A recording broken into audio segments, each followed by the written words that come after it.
bonjour. C'est avec plaisir que nous accueillons aujourd'hui chez Arts et Lettres à ICI Télévision M. Mathieu Bock-Côté, sociologue et chroniqueur au sein de la presse québécoise et française. Ses travaux portent sur les mutations de la démocratie, le régime diversitaire et le multiculturalisme.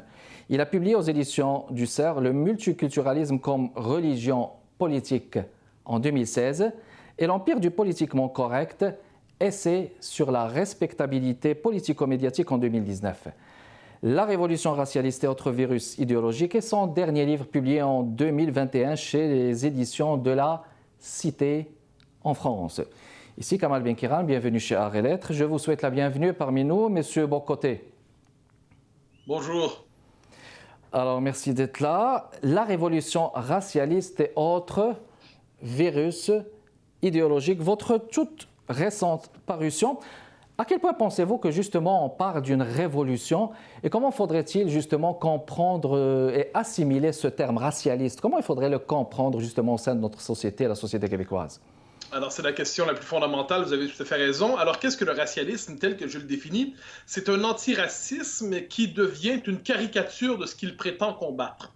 C'est-à-dire, théoriquement, il brandit l'étendard de l'antiracisme, mais dans les faits, aujourd'hui, il racialise les rapports sociaux, il tend à réduire nos sociétés à la question de la couleur de la peau, finalement. Il divise l'ensemble des sociétés occidentales au-delà de la diversité des histoires, des pays, des cultures, des parcours. Il divise les sociétés occidentales entre d'un côté une majorité supposée blanche et de l'autre côté des populations dites racisées. Il laisse croire qu'au fondement de la structure des sociétés occidentales, on trouverait une suprématie blanche qui se déploierait dans un système de racisme systémique. Et il fait, autrement dit, non pas le procès de tel ou tel dérèglement institutionnel ou culturel de nos sociétés, c'est de l'existence même de nos sociétés dont il est question, parce qu'elles seraient consubstantiellement racistes, une forme de péché originel dont elles ne parviendraient jamais à se laver. Donc, qu'est-ce que cette révolution racialiste? C'est cet antiracisme falsifié, ce faux antiracisme, cet antiracisme qui devient lui-même ce qu'il prétend combattre et qui aujourd'hui se déploie à une vitesse incroyable dans l'ensemble des sociétés occidentales, quelles qu'elles soient. Très bien. Alors, un essai sur l'inquisition woke, un livre où vous décrivez très bien ce phénomène, le wokisme ou tout ce qui est woke en général. Alors, vous parlez justement de la fragilité woke et la nuit du privilège blanc. Vous projetez justement ce débat en Écosse initié par Hamza Youssef, qui veut proposer une loi justement qui dénonce au sein des foyers la possibilité de dire des paroles choquantes, de les dénoncer. Donc, vous semblez projeter que l'extrême gauche fausse le débat justement au sein de la société. Comment il faudrait, de votre point de vue, poser les conditions d'un débat démocratique justement au sein de la société? Alors, vous avez tout à fait raison de mentionner l'exemple de Hamza Youssef, qui est le ministre écossais de la Justice, et qui, lui, au nom de la lutte contre les propos haineux, vous savez, notre époque, la lutte contre les propos haineux est très importante aujourd'hui. J'ajoute qu'on a tendance à étendre sans cesse la définition du propos haineux. En dernière instance, qui s'oppose aux nouvelles revendications issues des minorités, entre guillemets, risque presque inévitablement de se faire accuser de tenir des propos haineux. Et Hamza Youssef nous dit, et là, quand j'ai écrit le livre, la loi était en train de passer. Donc, depuis la publication du livre, la loi est passée. La loi est passée. Or, c'est fait pour dénoncer les propos haineux à la maison. À la maison. Est-ce qu'on se rend compte que, autrement dit, la demeure n'est plus sanctuarisée, la maison n'est plus un espace protégé, et c'est un appel à la délation, finalement, des convives. C'est un appel pour éviter les filles, tôt ou tard, à dénoncer leurs parents qui, d'une manière ou de l'autre, tiendraient des propos jugés haineux par les inquisiteurs d'aujourd'hui. Autrement dit, la maison elle-même devient sous surveillance idéologique. Pour moi, c'est terrible. Bon. Et cette manie-là, on la voit, la logique de la délation, elle est très présente sur les réseaux sociaux. Et donc, mettez tout ça ensemble, il y a de quoi s'inquiéter. Vous posez la question fondamentale, quels sont les termes d'un débat public éclairé? La condition d'un débat public éclairé, pour moi, j'en parlais dans mon livre précédent sur le politiquement correct, c'est ce que j'appelle le conflit civilisé. Nous n'avons pas vocation à nous entendre sur tout. Nous n'avons pas vocation à nous entendre sur le diagnostic, non plus que sur les méthodes, non plus que sur les objectifs, mais nous devons accepter cette idée qu'une cité est constituée de points de vue contradictoires, mais également nécessaires. Dans un pays, c'est normal qu'il y ait un pôle conservateur. Et c'est normal qu'il y ait un pôle progressiste. C'est normal qu'il y ait un pôle de l'enracinement et un pôle cosmopolite. Que ça un pôle constitue libéral, justement un tout. Voilà. Et une société démocratique, qu'est-ce que c'est? C'est une société qui délibère sur la hiérarchisation de ses différentes valeurs, de ses pôles, de ses principes, tout en sachant qu'il n'y a jamais aucune synthèse définitive, que le débat doit se suivre. Or, le propre de cette inquisition woke aujourd'hui, c'est de diaboliser, de disqualifier l'autre pôle. Autrement dit, vous n'êtes plus conservateur ou partisan de l'enracinement, on vous traite de raciste, de xénophobe, on dit que vous tenez des propos haineux. Donc, c'est le refus du débat. Ben, en fait, c'est qu'on prétend avoir pour soi le monopole du bien, et quant à l'autre devant soi, on le diabolise, on prétend que ce n'est plus un interlocuteur légitime, c'est le visage du mal. Ben, ça, c'est pas un débat démocratique, c'est une logique d'inquisition et de croisade. Donc il y a cette pensée totalitaire, si on peut le dire comme ça, qui est toujours présente, qui est omniprésente, dans un but de pouvoir quadriller la pensée, de la borner. Ben, je crois que vous avez le mot important, totalitaire. Alors, moi, je trouve que notre réflexion sur l'héritage du 20e siècle est trop limitée. Alors, le totalitarisme, nous le connaissons sous le visage du nazisme, évidemment, qui est le summum de la barbarie. C'est absolument monstrueux dans l'histoire humaine. Bon, nous le savons. Nous avons insuffisamment réfléchi, cela dit, sur l'autre tradition, appelons ça totalitaire, si je peux me permettre, l'autre courant totalitaire. Qu'est-ce que j'appelle le totalitarisme comme tentation irréductible de la modernité? Donc, on peut penser à la deuxième moitié du 20e siècle, le communisme, le totalitarisme. Et qu'est-ce qu'on voit donc à travers ça? Moi, je ne dis pas qu'on est en régime néo-communiste, d'aucune manière, mais je dis que certaines structures de pensée, identifiées par des écrivains comme George Orwell, comme Arthur Koestler, comme Czesław Miłosz, des structures de pensée se sont réactivées aujourd'hui qui prétendent, je reprends vos mots, quadriller intégralement la société, qui prétendent fondamentalement soumettre la société à une idée à laquelle nous devons tous adhérer et plus encore à laquelle nous devons manifester des signes ostentatoires d'adhésion. Autrement dit, on exige des signes ostentatoires de ralliement à l'idéologie officielle. Il faut s'y commettre régulièrement, suivre ces évolutions. On n'accepte plus d'une certaine manière un désaccord sur la lecture de la société et qui ne répète pas les slogans attendus au bon moment, que ce soit racisme systémique, privilège blanc, que ce soit fragilité blanche, et ainsi de suite, se présente à l'espace public à la manière d'un suspect. De ce point de vue, nous reconduisons une logique qui est assez inquiétante. Alors, c'est pas l'Union soviétique, on s'entend, c'est rien de tout ça, mais c'est une logique qui est celle, la psychologie d'un certain totalitarisme qui se manifeste à travers cette gauche woke. Excellent. Très bien. Une pause publicitaire. On vous revient dans les prochaines minutes. Notre invité d'aujourd'hui, Mathieu Bock-Côté, restez avec nous.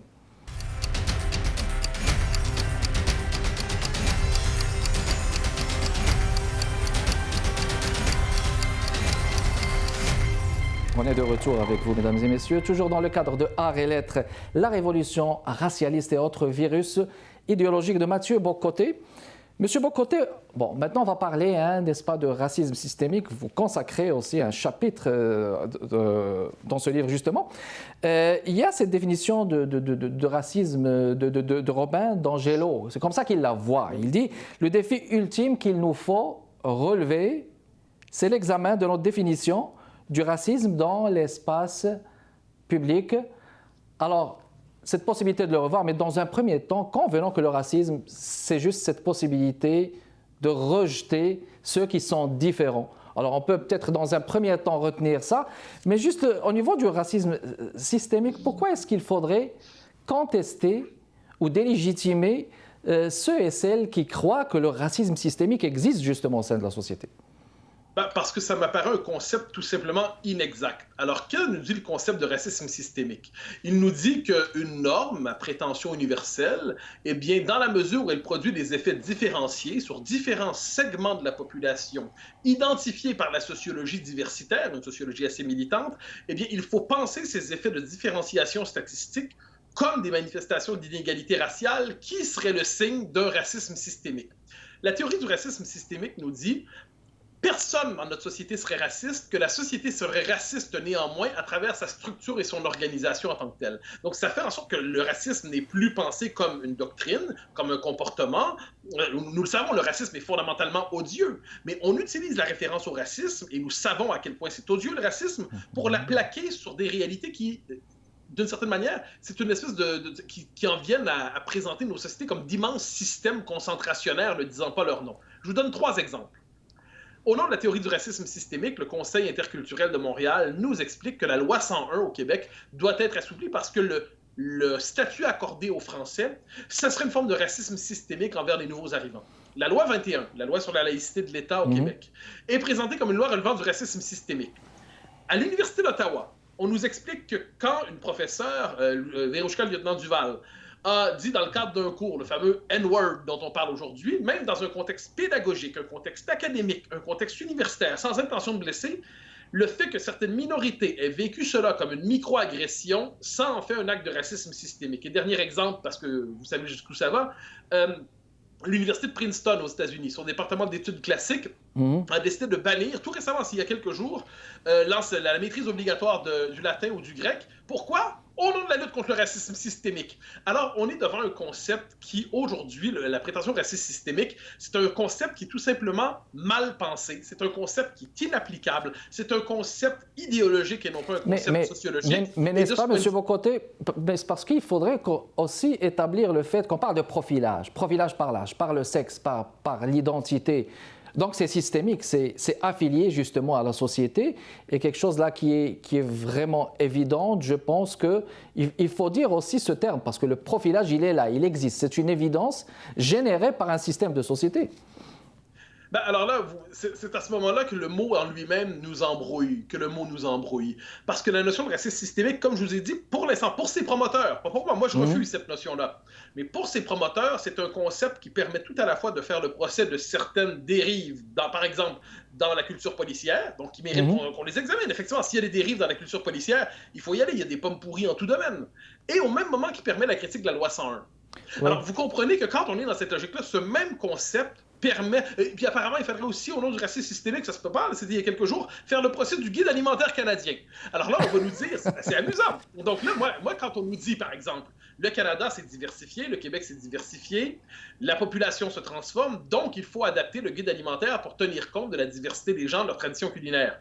Très bien, moi je ne suis pas fermé à ce qu'on tienne compte de ça, mais nous expliquer que puisque le guide n'était pas déjà adapté à des populations qui sont arrivées, et dès lors il y aurait des normes alimentaires prescrites de la société québécoise ou canadienne s'imposeraient aux populations issues de l'immigration et que ce serait une manifestation de racisme systémique, non, on est devant un concept qui, entre vous et moi, est un concept ridicule. Ça ne veut pas dire qu'il n'y a pas des injustices dans nos sociétés, ça ne veut pas dire qu'il n'y a pas des injustices que nous devons critiquer sévèrement, c'est-à-dire que ce concept-là, aujourd'hui, est un concept qui offre moins de lumière, qu'il n'offre une forme d'obscurité conceptuelle, qui prétend tout expliquer et qui, en dernière instance, est un concept qui fait théoriquement faillite. Ça ne veut pas dire qu'on est insensible aux injustices qui existent dans notre société. C'est-à-dire que si on adapte ce concept-là, on met un doigt dans un engrenage et, en dernière instance, c'est l'ensemble de la société qui y passe.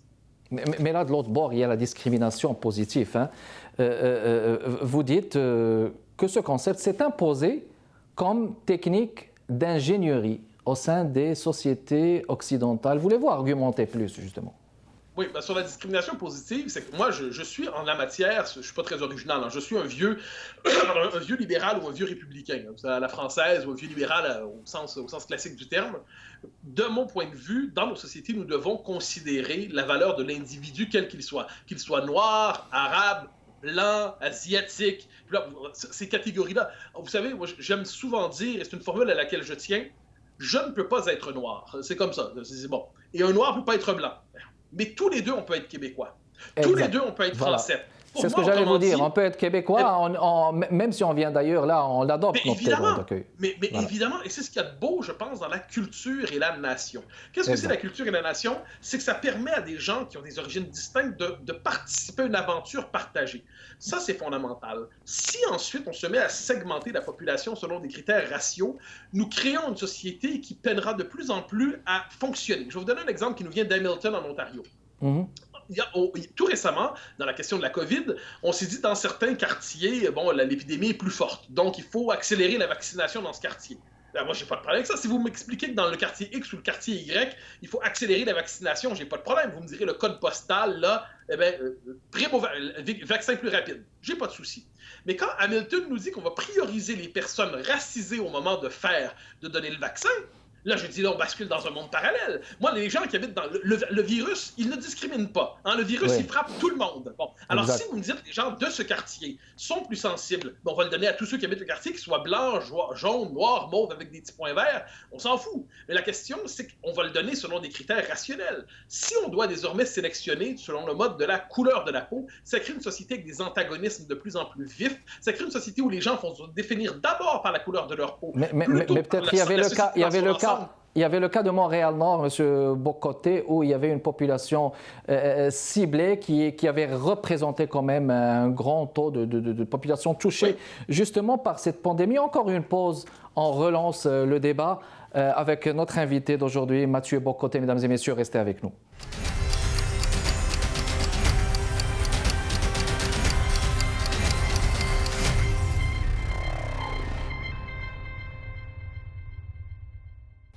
De retour avec vous, mesdames et messieurs. On parle de la révolution racialiste et autres virus idéologiques. C'est un débat passionnant avec M. Mathieu Bock-Côté. Voyez-vous, il faudrait que j'aborde avec vous les autres points. Vous soutenez que l'idéologie diversitaire, justement, continue à se répandre avec cette conviction qui veut que la dénationalisation veut la racialisation. Ah ben oui, ben ça rejoint ce qu'on se disait plus tôt. Hein. C'est-à-dire une société qui, je le disais plus tôt, un noir, un blanc, qu'importe, on peut tous être québécois, dire le propre d'une culture. Si vous dénationalisez, donc la nation, si vous faites sauter la nation, si vous présentez la nation, comme on l'a vu en France pendant plusieurs années, comme nation égale extrême droite, nation égale racisme, nation égale infréquentable, les êtres humains ont besoin d'un sentiment, un désir d'appartenance. Ils ont besoin de se projeter sur des communautés. C'est un besoin de l'âme humaine dont on ne peut se passer. Si vous n'avez pas la nation, vous n'aurez pas le pur universel de l'humanité désincarnée. L'être humain a besoin de groupes dans lesquels se projeter. Eh bien, si ce n'est pas la nation, on l'a constaté, qu'est-ce que c'est? Eh bien, ressurgissent des identités communautaristes. Et dès lors, dans le monde qui est le nôtre, avec en plus le brassage démographique que l'on connaît, eh bien, ce que l'on voit, c'est que dans les faits, l'identité raciale est en train de se substituer à l'identité nationale comme code d'entrée dans l'espace public. Et moi, je vois venir la société qui se présente à nous. En fait, on la voit déjà. Où, lorsqu'on se présente dans l'espace public, on va demander aux gens presque de présenter leur papier d'identité. Vous parlez en tant que noir, en tant que blanc, en tant qu'arabe, en tant que latino. Et là, on a envie de répondre, mais non, je parle en tant que Québécois, vous parlez en tant que Québécois, on parle entre nous, entre Québécois. Et là, on est dans cette espèce d'obsession des papiers d'identité qui relie le principe d'universalité, qui relie l'idée d'un monde commun. Je tiens à noter, soit dit en passant, que pour les théoriciens du racisme systémique, par exemple, Ibram X. Kendi, dont j'ai parlé dans le livre, ils vont nous dire que le vrai danger raciste aujourd'hui, c'est pas les groupes de alt-right. Hein. Il va, par exemple, vous savez, la droite raciste américaine qui nous inquiète tous. Ils vont dire non, ça c'est vieux jeu, il faut pas s'inquiéter. Ce qu'il faut s'inquiéter, ce sont les universalistes qui tiennent pas compte de la couleur de la peau. Eh bien, ça c'est orwellien, c'est Orwell, c'est l'amour, c'est l'amour, c'est la haine, nous disait-il, la liberté, c'est l'esclavage. Mais aujourd'hui, on nous explique que l'universalisme, c'est le vrai racisme. Eh bien non, moi, je n'accepte pas ce basculement, cette inversion du sens des mots. L'universalisme, c'est le contraire du racisme. Exactement, parfait. Il y a un très beau passage, je tiens à le lire à la page 215. Bon, il ne faut pas tout dire, justement, pour permettre aux gens d'acheter ce livre, mais page 215, mesdames et messieurs, de La Révolution racialiste de Mathieu Bock-Côté. Un fascinant passage. L'homme n'accède pas au monde sans médiation. Et il ne parvient à voir les autres hommes dans ce qu'ils ont de commun avec lui qu'en assumant pleinement sa propre situation historique. De manière critique, certes, mais sans jamais la maudire. C'est à partir d'une langue qu'il accède au monde. C'est à partir d'une culture qu'il part à la rencontre des autres hommes. Et c'est dans la mesure où il se sent maître chez lui qu'il peut ensuite accueillir dans le respect de ses capacités d'intégration ceux qui rêvent de partager son destin. C'est seulement en gardant à l'esprit ces vieilles leçons que la philosophie politique n'aurait jamais dû abandonner, qu'on peut encore espérer résister aux fantasmes effrayants de la guerre des races. Il semble que ça fait la substance de votre livre, si je ne dis pas la substance de votre pensée.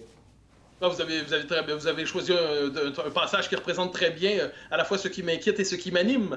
Vous savez, moi, on est Québécois en Amérique, hein, c'est-à-dire que nous, on sait très bien, quand les Américains croient avoir le monopole de la vision légitime de l'humanité, nous savons, nous, Québécois, que les petites nations, eh bien, à partir de notre différence culturelle, on porte aussi un message d'universalité. On porte un message qui peut interpeller les autres hommes. La société québécoise est capable d'absorber les gens qui viennent d'ailleurs dans le respect de ses capacités d'intégration. Et moi, je crois une chose, c'est dans la mesure où l'homme au sens où l'homme ou la femme, assume sa situation historique, qu'il peut tendre la main à ceux qui le rejoignent. Mais pour cela, un peuple qui est toujours occupé à se maudire, un peuple qui est toujours occupé à diaboliser sa propre histoire. Moi, j'ai pas de problème qu'on ait un regard critique sur notre histoire, évidemment, mais toujours à la diaboliser, comme si tout ce que nous avons fait, comme si tous nos ancêtres étaient à jeter aux ordures, à jeter aux poubelles de l'histoire. Je n'accepte pas ça. Je pense que c'est parce qu'un peuple assume son identité qu'il est capable d'y admettre de nouveaux éléments, des gens qui veulent le rejoindre. Et ça, je pense que c'est ce que nous devons retrouver, c'est-à-dire cette idée, ce lien intime entre la culture et l'universel, parce que si on dénoue le lien entre la culture et l'universel, on va avoir une société qui va être finalement écartelée entre l'obsession des races. Je ne crois pas que ça soit une société très désirable. Je pense que le Québec peut... Vous savez, les États-Unis, je vous le confesse, les États-Unis, quelquefois, j'ai l'impression, sont engagés presque de manière irréversible dans ce mouvement. Je crois qu'au Québec, on a encore la capacité d'y résister. Voilà pourquoi, parmi d'autres raisons, j'ai écrit ce livre. Excellent. Elle est intéressante, justement, cette jonction du culturel et de l'universel. Je pense que ça devrait être le destin de la plupart des gens, des peuples, des populations et des sociétés d'accueil aussi. Dernière question à vous, M. Bock-Côté. Que voulez-vous que les gens retiennent de ces livres? De prendre au sérieux ce qui nous arrive en ce moment. Je trouve la tentation trop souvent de nos élites, c'est de croire devant ça, mais ce sont des délires des universités américaines, des délires des campus américains. Ça nous menace pas vraiment, c'est des folies, ça va passer, il faut bien que jeunesse se passe. Non. Je pense que ce qui nous arrive est sérieux. Il faut prendre au sérieux la virulence idéologique, l'inquisition qui se déploie dans nos sociétés pour savoir y répondre. Et nous saurons y répondre sans par ailleurs se laisser intimider idéologiquement quand on aura simplement le courage de, devant les accusateurs, de dire non, nous ne sommes pas coupables. Ça ne veut pas dire qu'on est parfait, mais nous ne nous reconnaissons pas dans le portrait terrible que vous faites de nous. Je pense qu'on doit prendre au sérieux ce qui nous arrive et on doit, chacun d'entre nous, quels que soient nos pays, s'enraciner en nos pays pour être capable d'accueillir justement ceux qui les rejoignent. Excellent. La révolution racialiste et autres virus idéologiques, Mathieu Bock-Côté, chez les éditions de la Cité, c'est en France. Hein? Oui, absolument, mais c'est diffusé au Québec. Mais donc disponible dans toutes les librairies justement du Québec. Merci beaucoup d'avoir répondu à notre invitation, Monsieur Bock-Côté. C'est un plaisir de vous avoir reçu. Un livre très profond, très percutant. Merci de votre continuel intérêt et fidélité, mesdames et messieurs. Kamal Benkiran avec vous. Je vous fixe rendez-vous la semaine prochaine, jeudi à 15h30. Restez avec nous. Au revoir.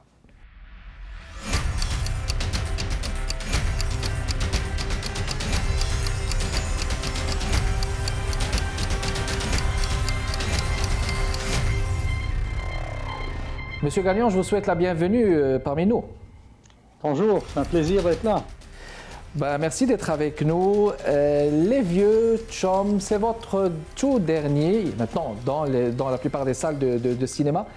Il paraît que c'est une histoire aussi qui fait partie de vous, en partie inspirée par une expérience de fin de vie, n'est-ce pas, de l'un de vos amis. C'est quoi l'histoire en général des Vieux Chums? Il faut dire qu'à chaque fois qu'on fait un film, c'est toujours plus ou moins personnel. Ici Kamal Benkiran, bienvenue chez Art et Lettres.